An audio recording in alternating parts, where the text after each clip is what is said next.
So today we're going to be talking about my most important top 5 tips or mentality tips to improve in Smash, okay?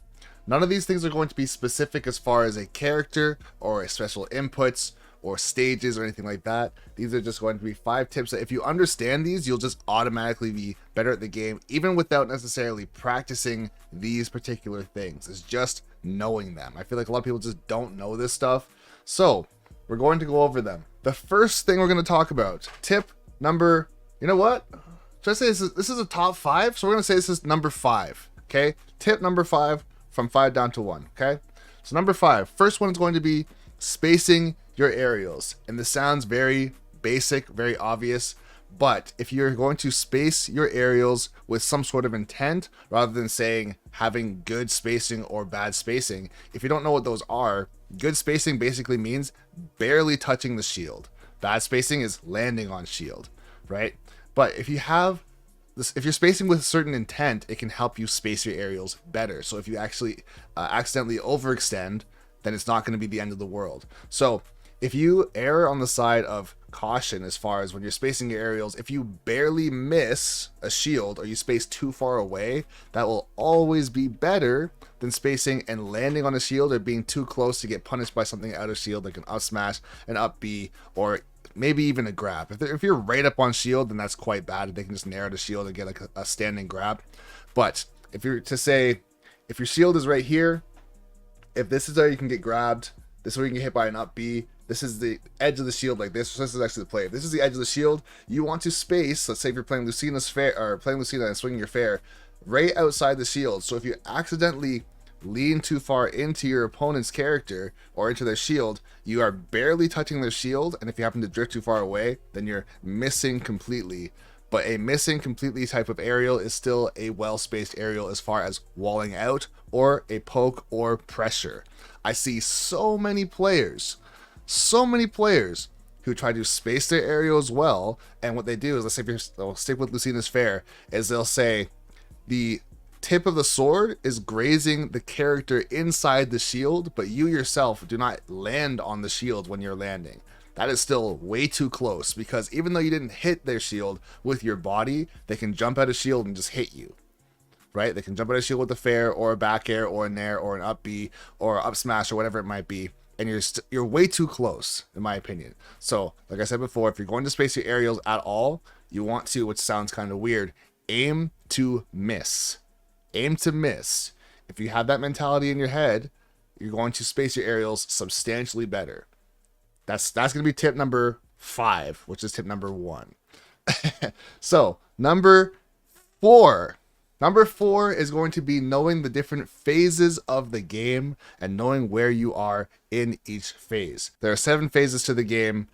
One of them has 2 phases within the phase, so it's kind of like 7.5, or you can call it 8, I guess. But those phases are neutral, advantage state or disadvantage state, ledge trapping, juggling, sharking, tech chasing, and edge guarding. If you know that those are the phases of the game, you can tell where you are with regards to, or you can see where you should be positioning yourself with regards to each of these phases. So if you are in a juggle phase, for example, this means that your opponent is above you and they have the ability to jump, air dodge, or land with an attack. You are not comboing your opponent at this point in time. So if you know how to juggle properly, this means don't use your double jump to chase them into the air. As long as they have options and control of their character, very strong chance that they're going to be able to move out of the way, air dodge, or come down with an attack, or even cross you up with a fast fall or something like that, and just get to the ground way too easily. If you know you're supposed to be juggling right now, you stay on the ground, you dash back and forth, you walk back and forth, and you try and catch their landing. You have to try and force them to the outskirts of the stage to get into another phase. Those other phases would be from juggling. You would have a sharking phase where they're landing on a platform and they're potentially going into shield or trying to land on the platform to then jump away. Or they can go to a ledge trapping phase where they go to the ledge or they might even go off stage. If you happen to catch them out of a juggle situation when they land, you catch them with a up tilt or a forward tilt or a back air or a dash attack, or you get a grab when they land. If they air dodge or come down aggressively with an aerial land on your shield, you get a grab, you throw them off stage, and now they're going to be in the ledge trapping phase or potentially an edge guarding phase. One of the things I see that is really, really bad that a lot of players do between edge guarding and ledge trapping is not knowing which phase they are actually in. So a lot of times somebody will throw someone off stage, but they themselves are at like mid stage, or they're across the entire stage. So they have to run the length of the stage or the majority of the stage to get to the ledge. And as the opponent who was thrown is recovering, they're getting to the ledge as you are getting to the ledge. And you're trying to run off stage with a very fast down air or a very fast forward air or something very quick to catch them right before they grab the ledge. This is giving up a ledge trap opportunity and trying to steal away an edge guard that you will typically never ever get. So instead, if you happen to have a situation like that happen, stay on stage and know that you're ledge trapping. If you are at the ledge already and you throw them way off stage, that is a potential edge guard situation where you can pay attention to if they use their jump or any of their resources to try and recover. If they only had to use one jump or only have to use their up B or they're right next to the stage, don't just run off stage and go for an edge guard and give up that situation. So going back to the main premise is knowing what your role is in each of these phases. Same thing with tech chasing, or if you're in neutral, or if you're in disadvantage or advantage state, just knowing that there are several different phases within the confines of Smash in general. Okay, so I'm gonna make a video on that probably in the future that's much more in depth, but just know that there are phases. You don't just think that you're just playing whatever happens. That's kind of how you give up edge guarding opportunities, give up ledge trap opportunities, let people get down from platforms for free, let people stand up out of the corner for free, let people get out of tech chase situations for free. Way too many things are giving up even stage control for free because you just don't realize what you're supposed to be doing. So if those things are happening to you and you don't realize, at least know that there are phases that you should be paying attention to. For some players, it comes very, very naturally and they don't put a ton of thought into it. And they just know, oh, if someone's on a platform, I'm just going to stay under the platform and pressure them. A lot of players, if they have somebody on a platform, they just leave. They just go to the middle of the stage or the other side of the stage, or they start jumping, doing short hop aerials, whatever they want, and just say, hey, come over here and fight me. And then the other person just gets down, and it's just wrong. So, long story short, know that there are objectives that you should be trying to complete within each phase of the game. Next thing is going to be number 3. Number 3 is pacing in the game. I rarely see any low or mid-level players ever do this. And what pacing really is not camping, but just knowing that if you happen to be winning, you have an objective. And that objective is to keep your lead, which means you don't have to be ultra aggressive. In some cases, if you're just way better than your opponent, or you have the download on your opponent, as I'm sure you've heard people say, then by all means, you can be aggressive and you can just beat them. But if you're playing someone who is equally skilled to you, or if you're both very high level players or both top level players, more often than not, if somebody has a lead, they're not going to just rush in and start jumping on shield and going for tons of grabs or anything like that, because the more times that you overextend and the more risks that you take, that's more of an opportunity for your opponent to make a comeback when they don't deserve it.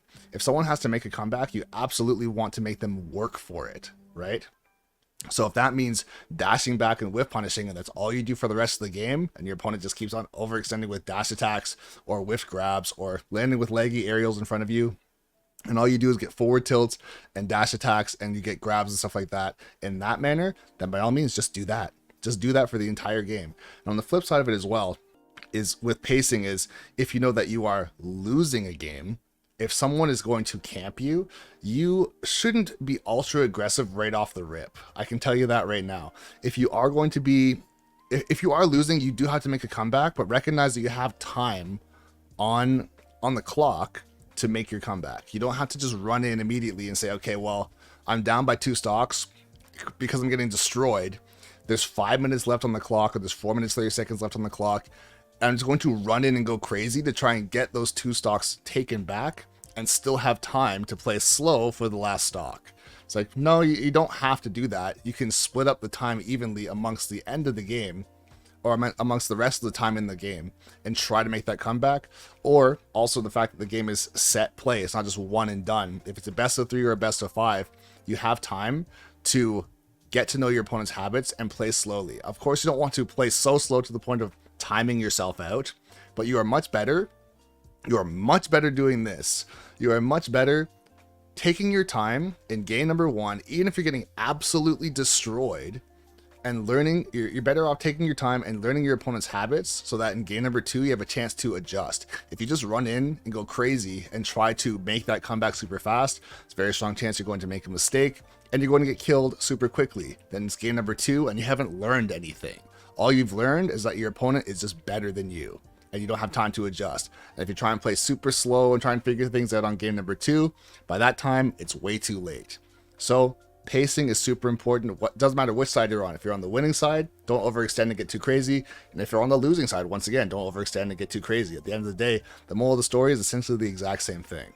Tip number 4, which is number 2 on the countdown, is going to be tracking habits.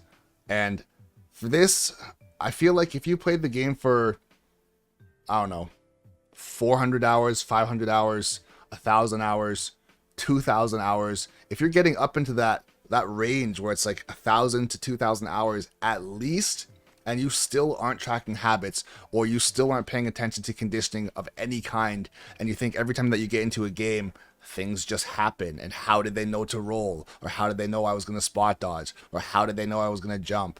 If these things are happening to you, and you're just always caught off guard, or you're always surprised when things just happen, more often than not, your opponent is tracking your habits, but also you're not tracking your own habits or their habits.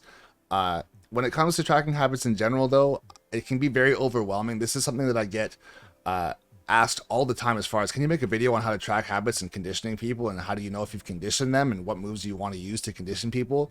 Like, I get this huge, broad question all the time, and the question can't really be answered as far as saying you want to use forward tilt to condition someone, you want to use jab to condition someone. What you want to do is you want to use your play style and pay attention to what they do in response to how you play. So it doesn't matter what you do to condition someone, just know that anything you do is conditioning. If you're dashing in and going for grabs over and over and over again, and you can't get a grab to save your life because your opponent is just dashing and jumping, they are now conditioned to the fact that you are trying to get grabs. That's literally it. If all you're doing is going for dash attacks, and you're running up and going for down tilts and pivot cancel forward tilts, and all your opponent is doing is shielding, they are now conditioned to the fact that you are not grabbing. That's it. So you have to pay attention. I know we're talking a little bit more about conditioning here, but this is a habit of yours to say, all I do is go for dash attacks, or all I do is go for landing fairs, or all I do is pivot cancel forward tilts. And that habit from you can actually bring out conditioning that you can use, or you can bring out tools that you can use against their now conditioned playstyle against you. That would be part of the conditioning side of things. For the habits part of it, this still goes back to the exact same thing. So with the habit side of it, if you condition somebody, you now have to pay attention to say, in this certain situation, there's a pattern that's happening. Let's say if you're conditioning somebody in the corner and you want them to roll, whether or not you are successful in getting them to roll or not, know that that is what you're looking for. So if you stand super close to the ledge and that makes them roll, you have to now remember to yourself, okay, if I stand close to the ledge, there's a very high probability that they are going to roll in. Not guaranteed, but it may happen. Also, if you stand back at roll distance, there's a chance that they're not going to roll. There's a chance that their habit is they're going to jump, or they're going to neutral get up in the corner, then fight you with tilts or aerials or projectiles, or they're going to get up and shield and then try and get you to do something risky on shield or something like that. So as far as paying attention to their habit, it can be a very small interaction. Also, the amount of habits that you actually need to memorize of your opponent is definitely not all of them. If you want to take 2 or 3 aspects of their game to say, okay, when I hit their shield, they immediately grab. That's a habit. If I'm charged, like another habit you could have is, let's say, if I have a character with a charge shot, for example, if I'm charging my projectile let's say it's Samus or Mewtwo or Lucario or something like that. If you're charging that projectile and your opponent has a reflector, if they just start throwing out a reflector, their habit is they are scared. They are scared of the projectile coming out. So you could take advantage of the fact of charging your projectile and now using their fear in their habit to go for other things. Yeah, I think I have a video coming out on this topic, the conditioning. Yeah, is a coaching session that I had with CJ talking about conditioning and how do you know if you've conditioned someone. So with regards to this particular topic, I'm probably going to elaborate on that further. I also have the video, the Game 6 video talking about how to track habits. That video as well. I'll put that in the link in the description or something like that, so you can just see a more in-depth look at it, I guess you could say. And then the last thing, this is tip number 5, or the number 1 tip, in my opinion, if you want to be better at Smash Ultimate. You absolutely need to know your percent windows for your character, for your combos, kill confirms, or any setups that you have at all, so that you're not using the wrong moves at the wrong times. I see this happen way too much with characters like Sheik and Fox and Greninja and Falco, or any other character that can't just hit you with a forward tilt and you die.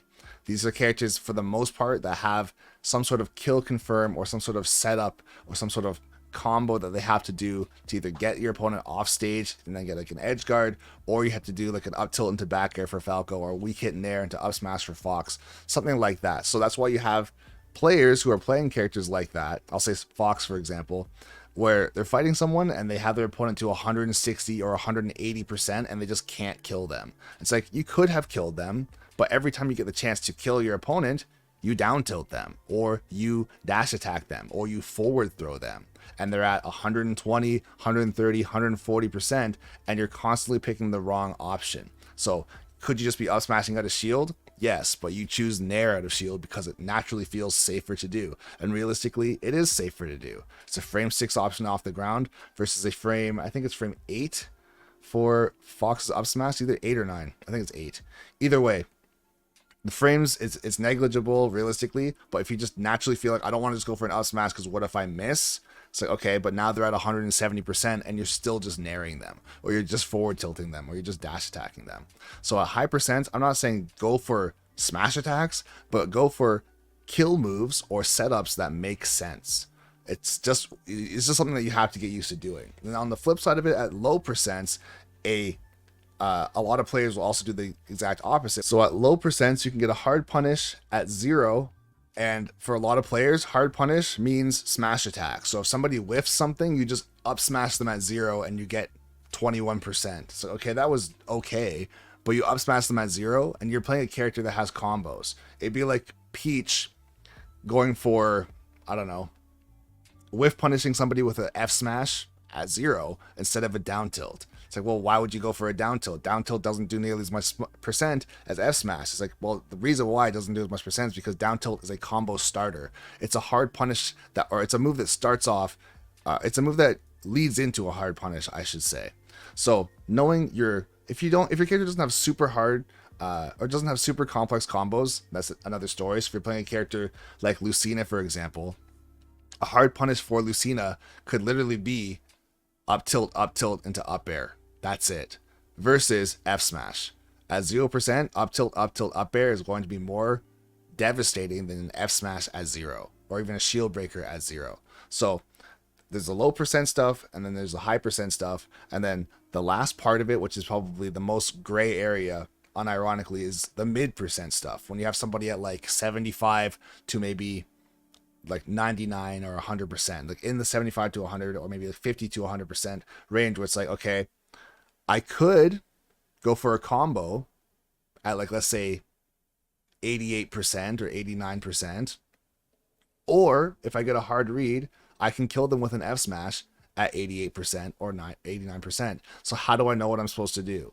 So situationally, you have to think to yourself, based on their percent, and now take into consideration based on where you are on stage. If you F smash someone from mid stage at 80% or 89%, very strong chance they're not going to die. However, if they are at neutral get up position in the corner, and you know they're going to do that, this is the time that you could go for an F smash or a down smash or something that could actually kill. Whereas at 90% in the corner, getting a forward throw that doesn't kill, though it's not a bad option to continue your ledge trap opportunity, knowing that if you absolutely have a read on somebody, you take that chance and you go for that read to get the kill early if it makes sense. And it's the same thing in the middle of the stage. If you're at the middle of the stage at 90%, F smash is not going to do a whole lot. Up smash probably not going to do a whole lot. It might be an anti-air, which is totally fine. But if you get a chance to, let's say, I'll say Falco for example. If somebody is at 90% middle of the stage and I'm in shield, if they land on my shield, I can go for an up smash out of shield, which is hilarious and probably won't hit. Or I can go for a grab and go for an up throw into up air, forward air, back air, down air, and either get a tech chase situation from a down air, a juggle situation from an up air, or a ledge trap or edge guard situation from forward air or back air. So based on even the type of character that I'm fighting against, let's say if it's a character with a super good recovery, I'm probably not going to throw them off stage because there's a very strong chance I'm not going to get an edge guard on them. So I'd rather go for a tech chase situation where they're going to have to land on the ground in front of me, tech left or right with a roll, neutral get up, miss their tech, whatever it might be. And I'll potentially get a better percent situation where an up throw into double jump down air could turn into another down air and then into a fair or something else where the punish is now instead of getting only, I don't know, 20% from an up smash, I'm getting potentially 40 to 50% from a string based on a mid% combo and a good decision, right? So this is probably the hardest area to actually understand as far as saying what I should be doing at these percents, but this is where knowing your character makes sense. And I guess the take-home message for this last part is picking up another different new character where you don't know any of the stuff about them doesn't help you at all.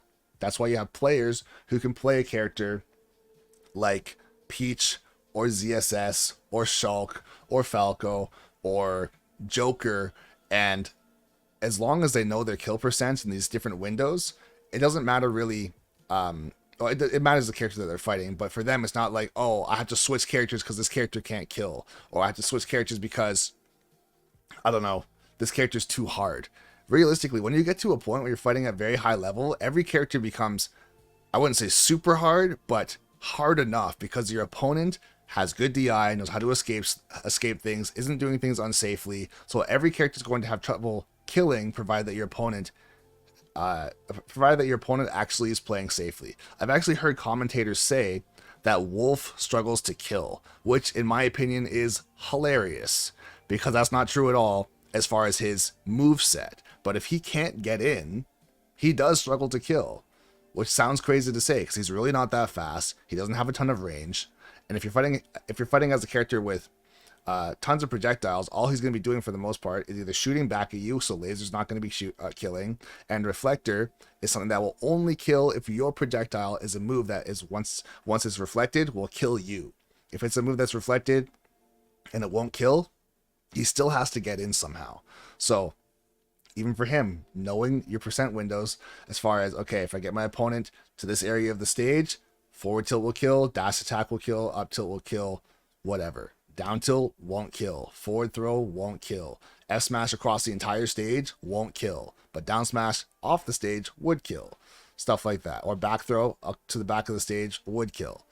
So, in my opinion, just to wrap things up, I guess, those are the 5 kind of all-encompassing most important things in Smash if you are trying to improve. Of course, I would say I could make another whole list on this. I might even make another list on this if there's other things that you guys want to hear about, or if you have questions about other topics as far as what are just more tips, because there's definitely more things I haven't touched on.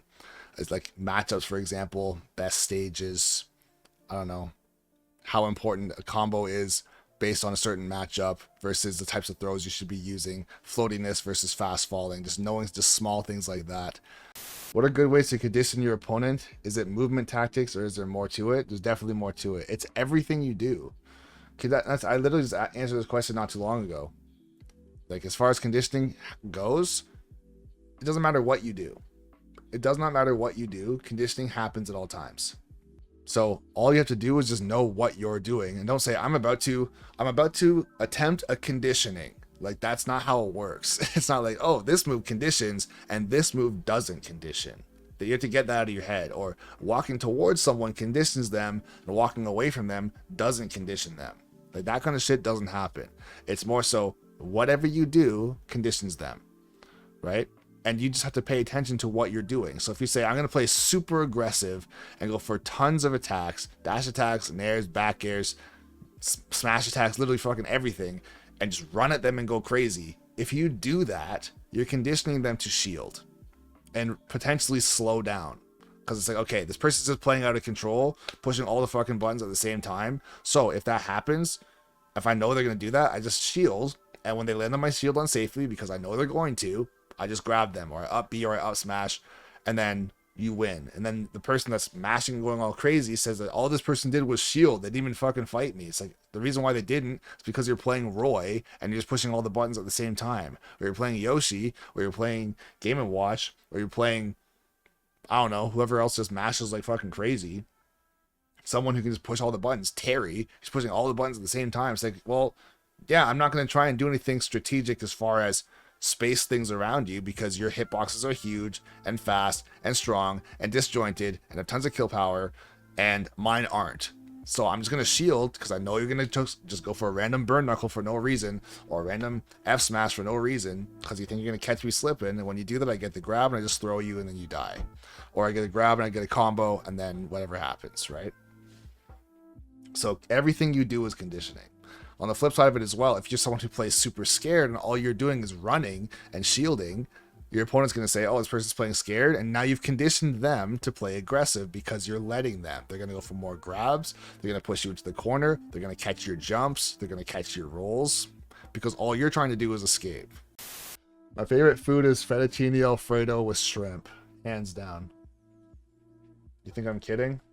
You think I didn't have this already saved to my computer?